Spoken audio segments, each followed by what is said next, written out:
Voici cette fois-ci la chair de ma chair et l'os de mes os.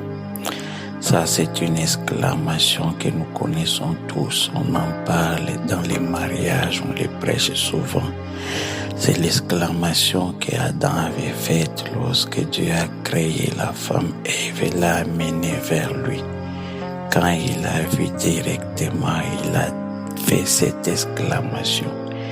Mais derrière, il y a une très grande profondeur. Ce n'est pas seulement un cri de joie, mais cette phrase traduit une très grande profondeur et un grand mystère que j'aimerais partager avec vous. Mais avant que je ne descende dans la profondeur de la révélation de Dieu sur les mariages, j'aimerais qu'on fasse une évaluation de ce qu'est le mariage aujourd'hui. Aujourd'hui, lorsque vous regardez dans les mariages, ça ne va pas du tout. Beaucoup de couples sont malheureux. Beaucoup de couples sont malheureux. Le taux de divorce est en train de monter. De plus en plus, les gens ne traînent plus dans les mariages. De plus en plus, les gens sont malheureux. Et les quelques couples qui restent encore réunis, la grande majorité, c'est un mariage où il n'y a pas de joie, il n'y a pas de paix. C'est un mariage de frustration. Combien sont des femmes qui disent qu'ils restent dans les mariages à cause des enfants? Combien d'hommes restent dans les mariages parce qu'il y a des enfants? Alors que ces mariages qui en principe devraient être une plateforme de paix, de bonheur, parce que la Bible dit qu'il trouve une femme, trouve le bonheur, le mariage est devenu une arme de destruction, une arme où il y a la tristesse, où il n'y a pas la joie, où il y a le désespoir, une arme où les gens sont en train de souffrir, une arme dans les mains du diable. Qu'est-ce qui s'est donc passé pour que le mariage se trouve dans cet état aujourd'hui? Il y a très peu de couples qui sont dans l'harmonie. Il y a très peu de couples qui vivent dans la paix. Le diable s'est investi à fond pour détruire la cellule souche même de toute la société qu'est le mariage. Mais qu'est-ce qui se passe au fond? Au fond, il y a la révélation que j'aimerais dire sur cette exclamation de Adam. Voici cette fois-ci la chair de ma chair et l'os de mes os. Lorsqu'on revient à la base, au commencement, quand Dieu a créé la femme, lisons dans Genèse 2:23, et l'homme dit, voici cette fois celle qui est l'os de mes os et la chair de ma chair. On l'appellera femme parce qu'elle a été prise de l'homme. C'est ce que dit Genèse 2, verset 23. Quand il dit, voici cette fois-ci la chair de ma chair et l'os de mes os, je me pose la question, pourquoi Dieu ne pouvait pas créer la femme autrement? Pourquoi ne pouvait-il pas prendre aussi l'argile comme il avait créé l'homme et qu'il souffre aussi dans cette femme et que cette femme vienne maintenant auprès de l'homme? Pourquoi il a procédé différemment? La femme, il a enlevé de l'intérieur de l'homme. C'est avec raison quand Adam, qui était dans le sommeil, n'avait jamais vu Ève. Quand il a vu la toute première fois, il a dit que c'était sa chair et ses os. De quoi s'agit-il? Le mariage est basé sur le principe de la compatibilité. Parce que Dieu ne pouvait pas créer la femme autrement avec un autre matériel. Sinon, cet être allait être incompatible avec l'homme. Il fallait prendre une partie de l'homme pour créer la femme, pour que cet être soit complètement compatible à l'homme. En réalité, cette femme a été créée à partir des cellules de l'homme. Donc, Ève là avait le même groupe sanguin qu'Adam. Il avait même la compatibilité, même quand on fait aujourd'hui des greffes d'organes, on recherche la compatibilité des tissus organiques. Mais puisque Ève est venue du corps d'Adam, il avait une compatibilité totale avec lui. Voilà pourquoi Adam s'était créé. Voici cette fois-ci celle qui est moi en réalité, parce que c'était un morceau de lui-même. Pourquoi Dieu avait procédé comme ça? Pour qu'un mariage soit heureux, un mariage soit stable, il faut qu'il y ait de la compatibilité. Voilà pourquoi vous n'allez voir nulle part où Dieu a demandé à Adam quel genre de femme veux-tu que j'ai créé pour toi? Quel genre de femme tu aimes? Il ne lui a pas demandé son avis. Parce que Dieu a enlevé ce qui était à l'intérieur de lui-même, ce qui était compatible à 100%. Lorsque vous regardez ces mariages, même dans la suite, il n'y a pas eu de problème. Ils sont restés en paix malgré les difficultés qu'ils ont connues. Ils sont restés dans une paix profonde. Regardez même les jours où Ève est allée prendre les fruits, l'amener à son mari. À aucun moment cet homme n'a hésité. Vous savez pourquoi? Parce que cet homme avait les mêmes raisonnements que sa femme. Ils avaient le même esprit, ils avaient la même mentalité, les mêmes réflexes, les mêmes désirs. Quand Ève a amené les fruits là, Adam a approuvé immédiatement parce que c'était la même personne. Ils étaient compatibles. Les secrets de la réussite dans les mariages, c'était la compatibilité. Aujourd'hui, il y a des problèmes parce que beaucoup de mariages sont incompatibles. Il y a des gens qui sont mariés avec des femmes totalement incompatibles avec lui. Et il y a des femmes qui sont mariées avec des hommes totalement incompatibles. Ça ne va jamais marcher. Parce que lui, il a dit, voici cette fois-ci la chair de ma chair. En d'autres termes, si je dois traduire les principes spirituels qui est derrière cette phrase, voici cette fois-ci celle qui est compatible en moi. Le secret d'un mariage réussi, c'est la compatibilité. Et le diable connaît ces principes. Voilà pourquoi il fait en sorte que les gens se rencontrent dans l'incompatibilité. Il fait en sorte que les gens soient totalement différents. Regardez un peu, vous ne pouvez jamais mettre des choses qui ne peuvent pas s'allier ensemble. Lorsque vous lisez dans Daniel 2, 43, il est dit, tu as vu les fers mêlés avec l'argile parce qu'ils se mêleront par des alliances humaines, mais ils ne seront point unis l'un à l'autre, de même que les fers ne s'allient point avec l'argile. C'est ça. Donc le diable s'arrange pour qu'il y ait des mariages incompatibles, même si on vous met ensemble, même si vous prenez par exemple l'huile, vous mettez dans l'eau, vous pouvez agiter, vous pouvez mélanger comme vous voulez, ça ne sera jamais uni. Et le diable connaît ces principes. Il fait en sorte que ce soit des personnes incompatibles qui se rencontrent pour se marier. Cette compatibilité n'était pas seulement la compatibilité physique, mais c'était la compatibilité de l'âme aussi. Adam et Ève avaient les mêmes âmes. Adam et Ève avaient les mêmes pensées. C'était la compatibilité spirituelle. C'était les mêmes personnes. La Bible dit que des personnes ne peuvent pas marcher ensemble s'ils ne regardent dans la même direction. Voilà pourquoi aujourd'hui les mariages ne fonctionnent pas. En principe, ce sont des associations qui ne conviennent pas. Je te parle, toi maman qui est dépassée, qui est découragée, tu te demandes qu'est-ce que tu dois faire, tu as tout fait, mais ton mari ne tient pas.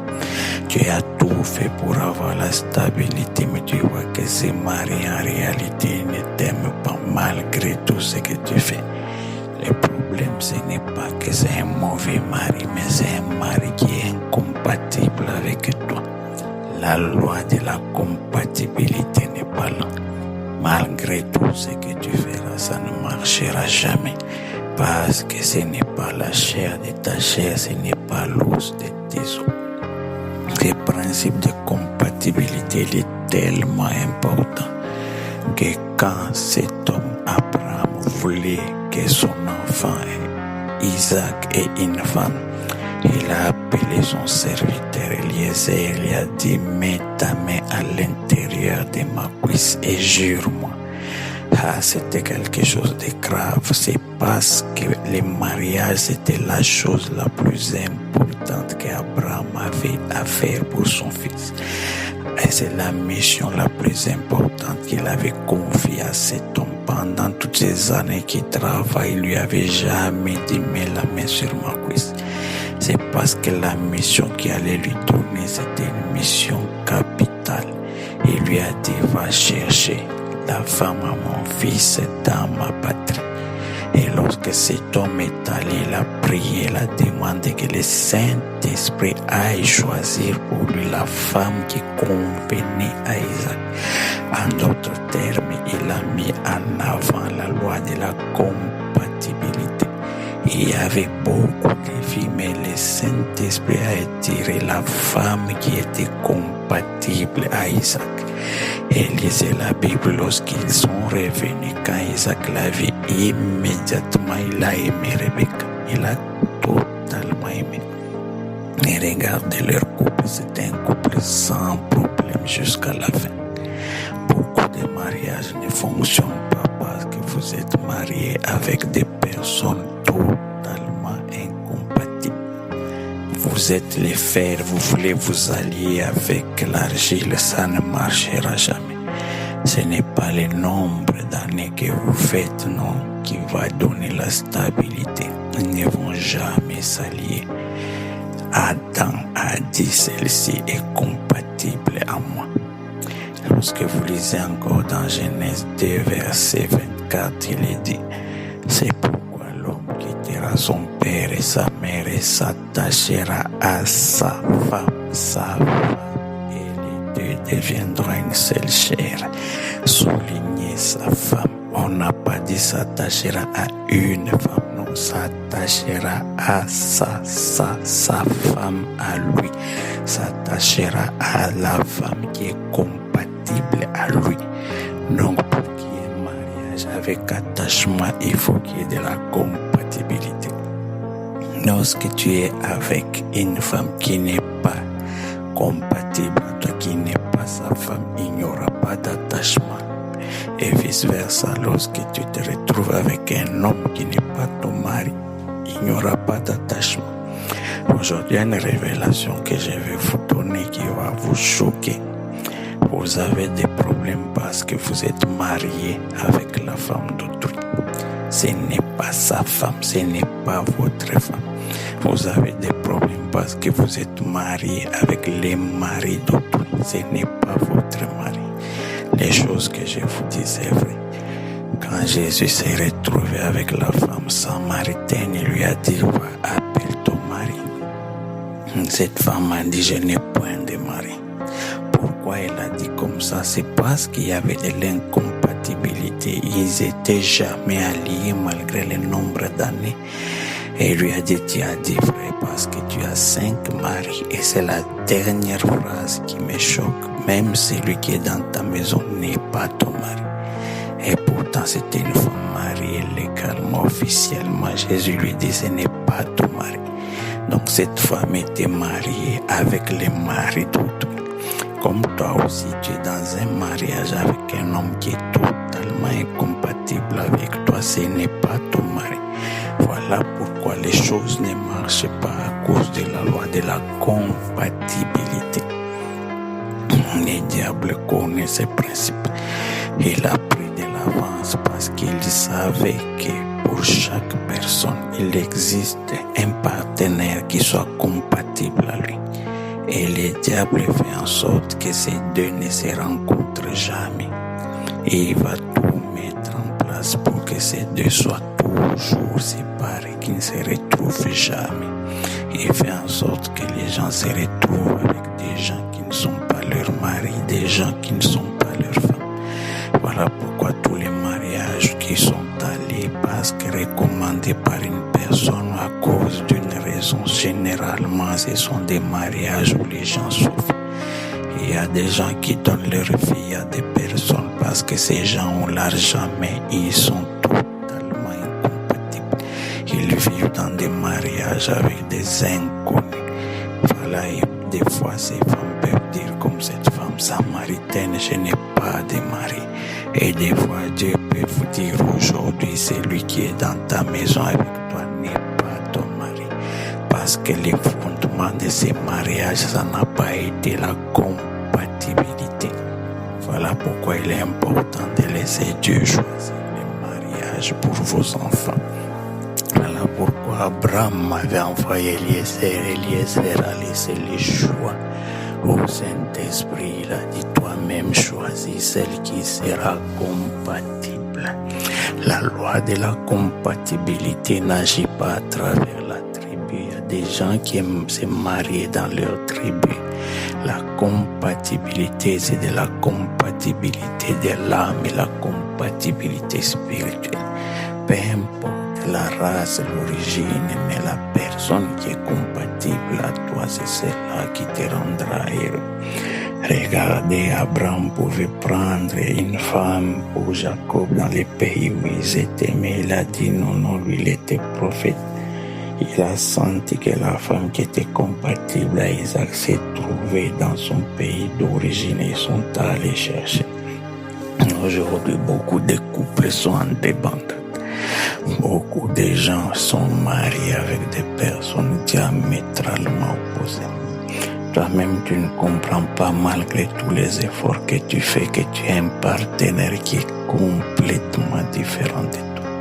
Ce n'est pas la chair de ta chair, ce n'est pas l'os de tes os. Et le diable veille en sorte que les gens ne se rencontrent pas. Regarde un peu l'histoire de Jacob. Jacob avait trouvé celle qui était compatible à lui. Il avait trouvé Rachel.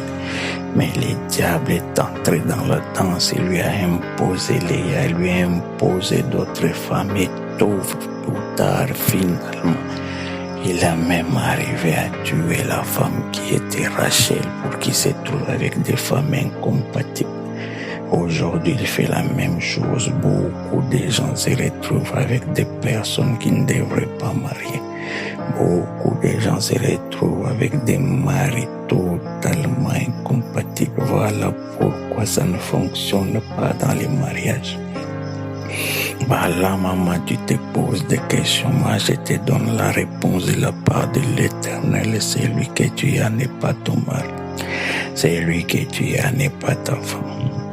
C'est la femme qui est compatible à quelqu'un d'autre. C'est le mari qui est compatible à une autre femme.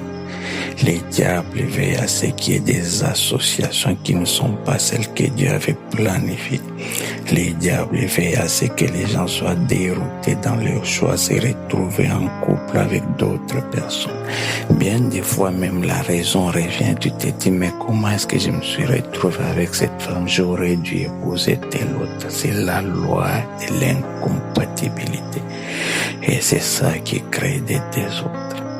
Que faut-il donc faire? Faut-il divorcer? Non, il ne faut pas divorcer. Je te dirai dans les prochains enseignements quelle est la conduite à tenir lorsque tu te retrouves dans un mariage. Il y a de l'incompatibilité. Il y a déjà des enfants. Est-ce qu'il faut-il faire marche arrière? Peut-être que celle qui est ta femme se retrouve aussi dans un autre mariage avec des enfants. Est-ce qu'il faut-il faire marche arrière pour recomposer les familles? Non, je te dirai quelle est la stratégie. Comment il faut agir. Mais les messages d'aujourd'hui, je les donne surtout pour les jeunes gens qui ne sont pas encore mariés. Mettez votre confiance en Dieu, demandez l'aide de Dieu pour qu'il vous aide à choisir votre conjoint. Je vous dis, dans la vie, la chose la plus importante, c'est le mariage, parce que toute ta vie peut être détruite si tu fais un mauvais choix. Toute ta vie risque d'être détruite si tu fais un mauvais choix. Ces messages, je les donne pour les jeunes gens qui ne sont pas encore mariés. Il faudrait que le Saint-Esprit entre en vous, choisisse toutes les compatibilités possibles et vous oriente vers les bons choix. Et je vous dis la vérité, celui qui retrouve réellement sa femme, la chair de sa chair, aura un mariage différent. Même s'il y aura des difficultés, vous allez voir que vous allez rester unis, vous allez rester ensemble. Mais lorsque vous allez dans des mariages à cause de l'influence de la famille, à cause des yeux que tu vois, à cause de l'apparence physique, tu vas te retrouver avec des personnes incompatibles et c'est toute une vie de malheur qui va commencer. Il y a Salomon qui a dit, trouver une femme, c'est la grâce et le don de Dieu. Trouver une seule femme parmi 10 000, 100 000, c'est la grâce de Dieu. La chose la plus difficile, c'est de trouver un bon conjoint et il n'y a que Dieu qui connaît les vraies compatibilités. Il connaît la personne qui convient. Il connaît beaucoup de gens se retrouvent dans des associations qui ne sont pas de Dieu. Voilà pourquoi je mets la grâce sur toi, que tu sois attiré vers ta femme, que tu sois attiré vers celle qui t'est destinée. Comme il avait dit que celle qui est destinée à mon Seigneur Isaac soit celle qui vienne vers moi. Que tout mariage, toute proposition qui est du diable, tout fiançailles qu'on vous a imposé du diable, je les détruis au nom de Jésus-Christ. Toute personne qui vient vers vous, qui n'est pas de Dieu, qui est incompatible, qui vient pour vous détruire, il ne va plus arriver parce que je suis en train de mettre fin, d'embrouiller son chemin. Il y a des fiançailles qui vont prendre fin maintenant parce qu'ils ne sont pas de Dieu au nom de Jésus. Aujourd'hui, il y a certains mariages qui se font avec des occultistes dont l'objectif est de vous sacrifier. Mais puisqu'il a l'argent, vous avez la pression de la famille. Je suis en train de m'élever pour détruire ce genre de mariage. Regardez l'histoire de Samson. Il y a la femme Dalila qui est venue dans sa vie. C'était pour sa destruction. Il y a certains mariages qui sont programmés dans le monde des ténèbres, dans la sorcellerie pour te détruire. Voilà pourquoi jeune homme, voilà pourquoi jeune fille, je suis en train de prendre autorité sur ton processus de mariage. Seule la volonté de l'Éternel va s'accomplir. Dieu lui-même choisit, désigne celle qui te convient, celui qui te convient, l'attire vers toi et fait en sorte que ce mariage soit scellé. Au nom de Jésus-Christ, nous avons ainsi prié. Amen.